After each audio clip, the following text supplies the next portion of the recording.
Donkey Kong never escaped Rare. I mean, yeah, this was a character that had ties to Nintendo first and foremost, but as many fans might assume, you really couldn't envision Donkey Kong without direct connection to one other word: country. That word stuck to DK's legacy like glue, and even after Rare's departure from the franchise, it was difficult for so many to picture DK without his country.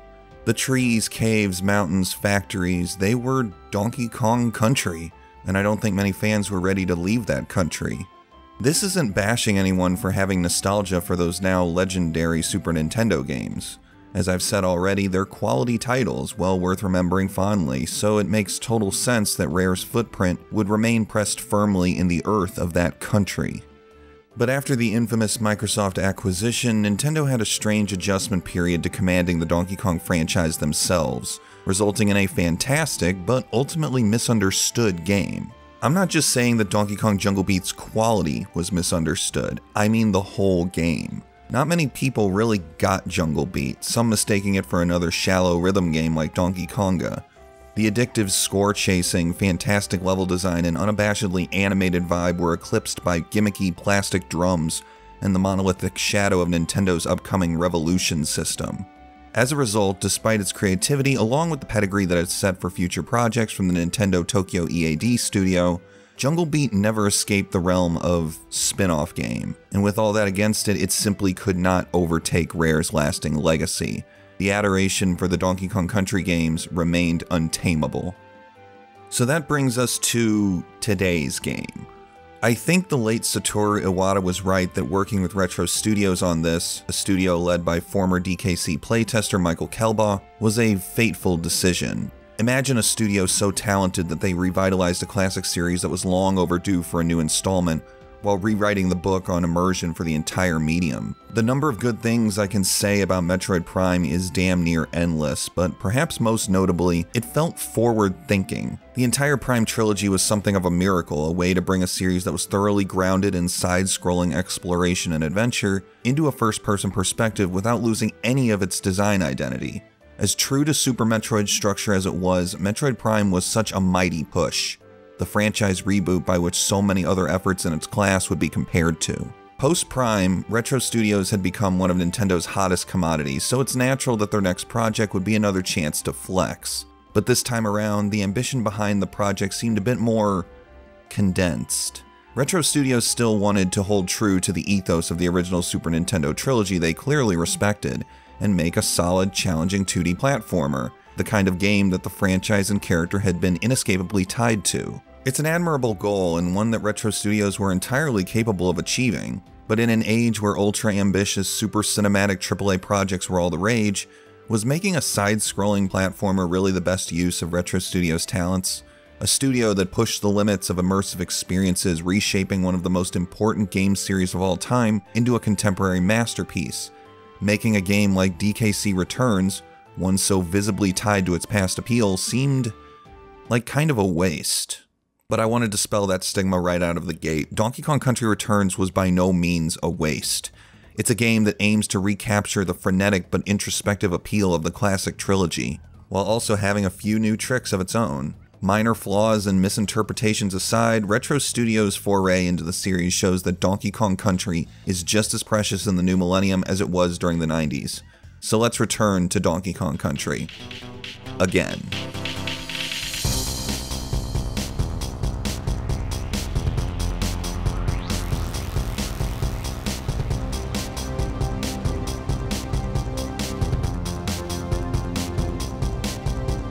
So here's the million-dollar question. Is Donkey Kong Country Returns as good as the original DKC trilogy on the Super Nintendo? When your game is overtly marketed to appeal to nostalgic fan sensibilities, I think that's a fair question to confront. Even the title of the game is a part of this initiative, going so far as to mention the classic series by name, Donkey Kong Country. Not even Donkey Kong 64 had the gall to use that name, and that was, by all accounts, a continuation and expansion of the Country series lore. DKC Returns carries the weight of that title, but that's not the whole equation either. This isn't just Donkey Kong Country. This is a return to Donkey Kong Country. Not a spin-off, not a detour. This is heading home and coming back to a treasured, well, country. Nintendo's transparency in their goal with this release is something else, a level of confidence unheard of for the DK name. And while this comes down to familiarity and marketability in a more cynical light, calling this game Donkey Kong Country Returns says a lot about why this game is what it is. But going back to that question, is Donkey Kong Country Returns as good as the original DKC trilogy? The short answer, no it's not. The long answer, well, that's kind of what this video is out to uncover. In retrospect toward my original videos on the core Donkey Kong Country platformers, I came to realize how this trilogy definitely had an arc to it. Each game may have shared mechanics and systems, but these were actually very distinct experiences when standing them up next to each other. DKC 1 was this series finding its footing, balancing atmosphere and personality with flawed but functional platforming. DKC 2 was a more difficult platformer, but the platforming merged almost seamlessly with a sense of curiosity, finding ways to use Diddy and Dixie's more complex moveset to grab collectibles and cultivate challenge. DKC 3 doubled down on that curious exploratory mindset toward collecting, but also delivered level gimmicks and wilder gameplay detours. Each of these three games had their own vibe, creating a trilogy that stayed interesting from start to finish.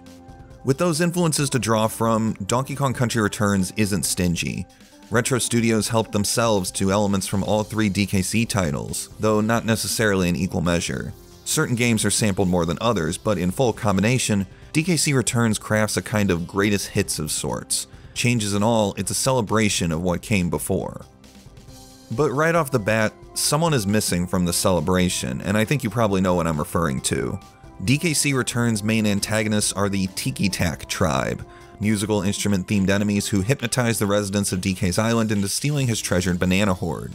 Somehow, DK himself is immune to the tribe's mesmerizing gaze, so it's up to the heroic ape to do what he does best, grab bananas and beat the crap out of his enemies. But he's doing this without the iconic King K. Rool and his Kremlin crew as the main villains. Yes, this is not a rare series anymore, but there is something strange about Retro Studios using the Donkey Kong Country series title without using its iconic villains. It doesn't help that the Tiki Tak tribe leaders don't really have the personality that K. Rool and crew have. It's good that each leader is modeled after a specific instrument and emits their own distinct musical sound, but they severely lack expressiveness, making their presence dull and unintimidating. As much as I don't want to dismiss these guys simply because they're not the Kremlings, they just aren't compelling villains, even with their slightly more interesting leader helming the final boss slot. Diving in further, another obvious change from the classic DKC games is the aesthetic direction. Instead of the grounded, almost uncanny design of the characters, Returns opts for a more overtly cartoony art style, one that feels more all ages in its approach. It's a natural fit for the Wii's wider net of a demographic, and while its artistry doesn't serve quite as much visual memorability, it still has a level of goofy conveyance that's tough to ignore. It almost feels like a more approachable step from Jungle Beat. The tone has the wacky squash and stretch, the kind of impression that kids and adults can both appreciate, without getting too far into the realm of the otherworldly or hyper-surreal.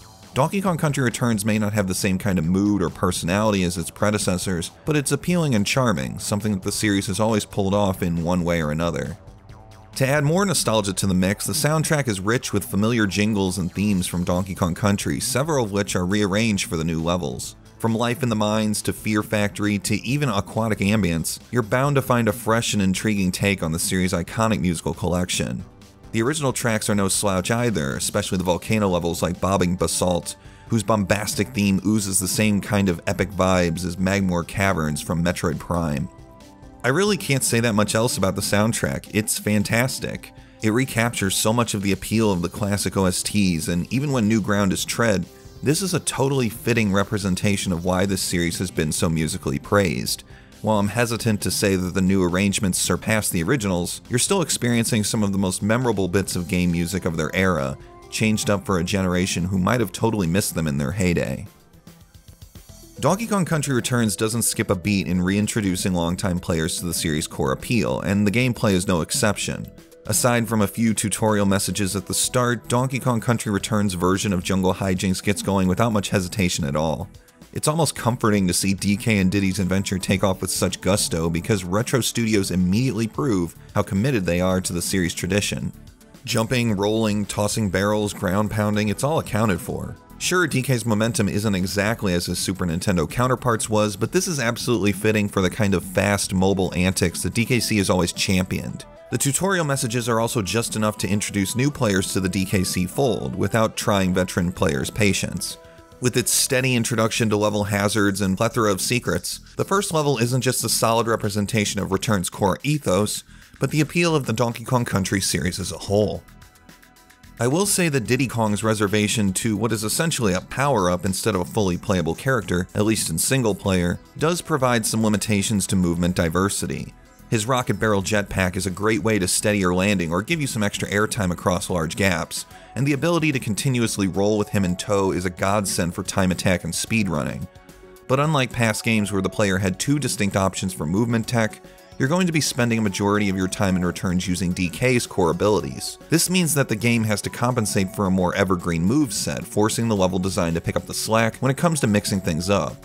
Diddy adds a bit of dimension to the platforming, but since the game needs to assume you're playing with DK alone as a bare minimum, things can get a bit simple after a few worlds. On his own, the Big Ape can't carry quite as much variety. If these limitations weren't bad enough, there are the similarly questionable animal buddies, which are criminally underrepresented.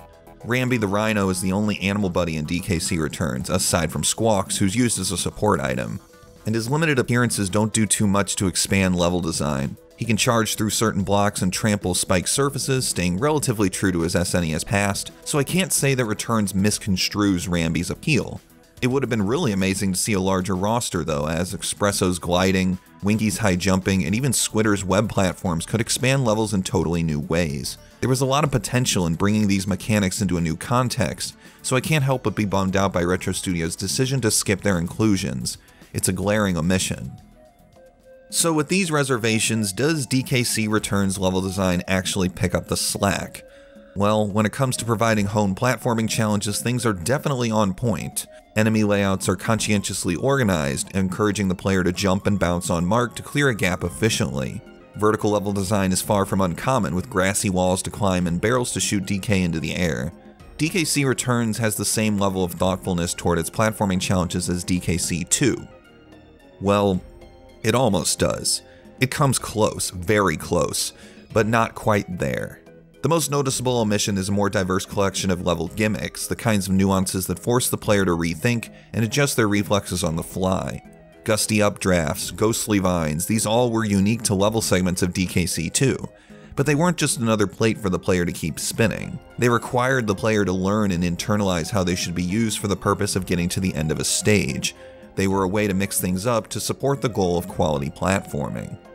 DKC Returns is much less creative in that respect, fixating on enemy and hazard layouts instead of something that makes players totally reevaluate their own sense of pacing. Once you've played through several of the opening levels, you've probably seen the extent of DK's mechanical competency.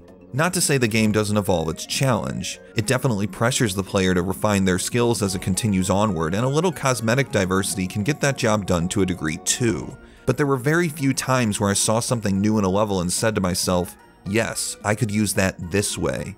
DKC Returns design is very readable in this respect, and maybe that's to its strength. But beyond a change in scenery, the platforming lacks a sense of surprise and creativity, at least not in the same way as DKC 2 had.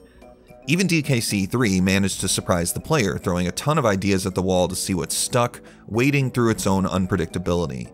Returns, sadly, isn't a particularly surprising platformer, and whether that's intentional or simply a symptom of its reboot status, it's an issue that's difficult to overlook.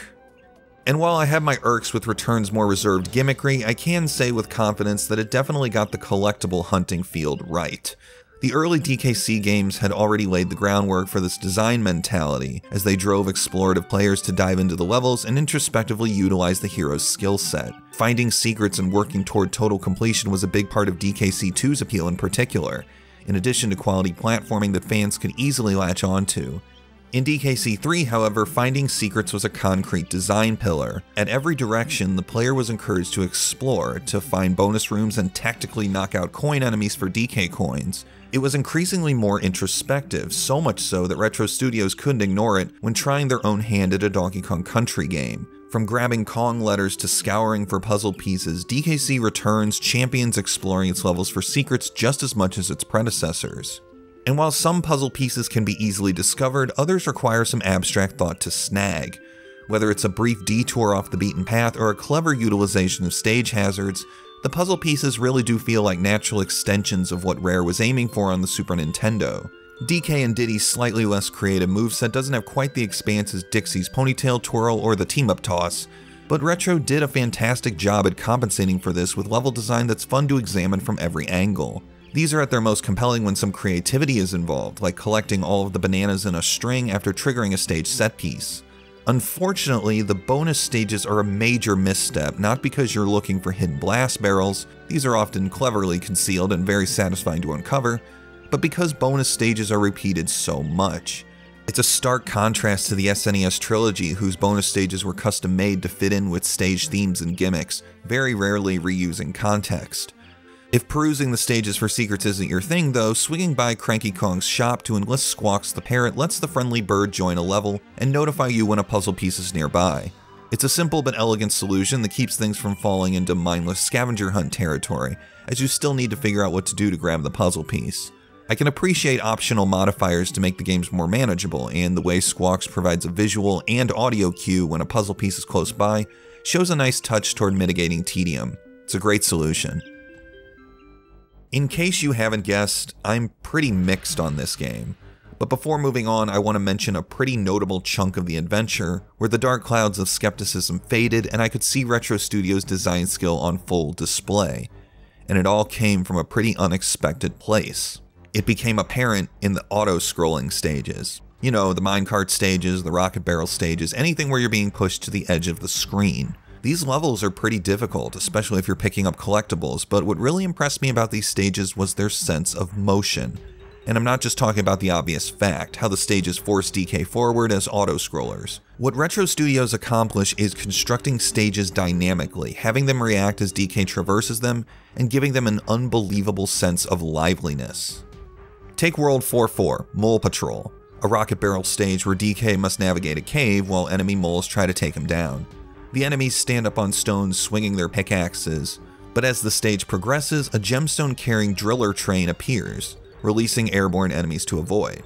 Then the moles chip away at gems on the cave ceiling so they fall from above, adding even more mid-air obstacles.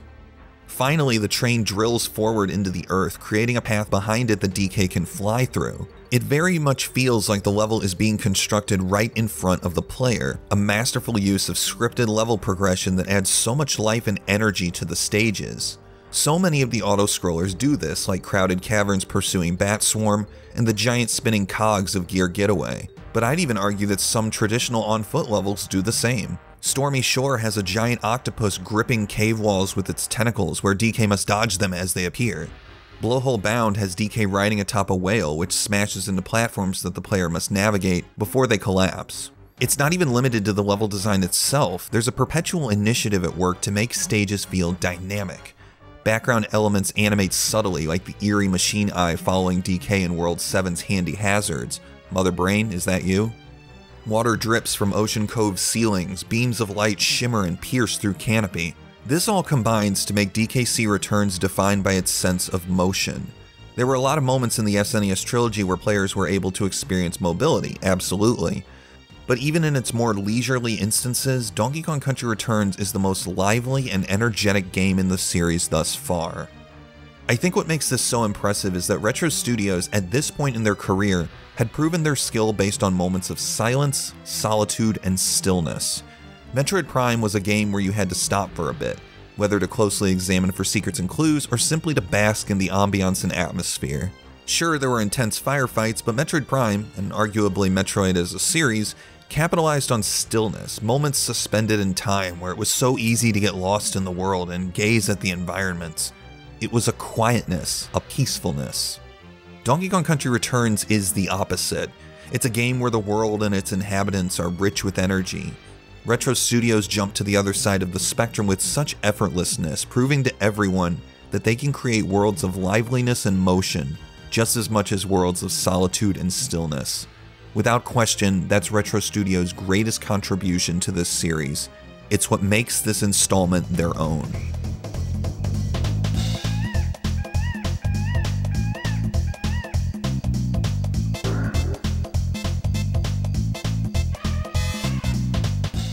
I feel like I've given myself whiplash with how back and forth I am on this game's quality. For everything I can wholeheartedly appreciate about it, there's something that just doesn't feel on point. The platforming is solid and challenging, but lacks creativity and nuance. The secrets are plenty fun to find, but the repetitive bonus stages are far too prevalent. The graphics are charming, the soundtrack's good, the bosses, well, I didn't even bother mentioning them, but this is a Donkey Kong Country game, so you know they aren't great. But all that indecisiveness aside, I can confidently say that the Donkey Kong Country series was in capable hands. The core elements that made the series what it was were alive and well, and Retro Studios' grasp on making levels dynamic and full of motion couldn't be ignored. They didn't hit a home run, but they made it clear that their own spin on the Donkey Kong Country series was worth keeping an eye on. It was a glimpse of game design proficiency that could easily be refined in a sequel, and luckily for us, the follow-up to Returns wasn't too far off. But that's a story for next year. Happy Donkey Kong Month, everyone.